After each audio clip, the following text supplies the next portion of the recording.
Samantala, nagtakda ng suggested retail price ang Department of Trade and Industry o DTI para sa mga bottled waters upang maiwasan ang overpricing ngayong undas. Si Jervis Manahan sa report. Isa-isang binisita ni Department of Trade and Industry o DTI Undersecretary Vic Di Magiba ang mga tindahan sa Araneta Center Bus Terminal.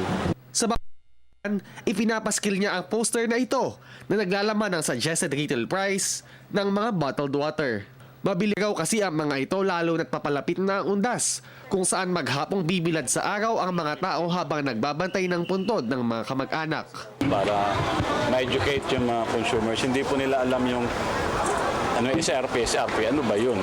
Laman ng poster ang iba't ibang brand ng tubig, laki ng bote at ang SRP nito.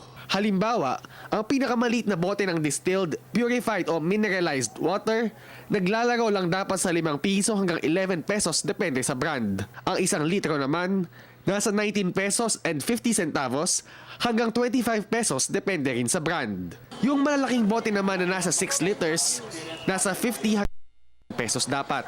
Yung pong talagang lampas 100%, yung pong monitoring team, mag-i-issue po sila ng tinatawag namin NOV, o Notice of Violation.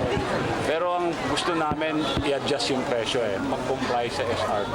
Sinuri rin ni Yusek Di Magiba ang presyuhan ng tubig sa ilang tindahan. Gate nila, dapat ni price tag ang bawat bote. May konsiderasyon naman daw sila lalo na sa mga food stalls at maliliit na tindahan.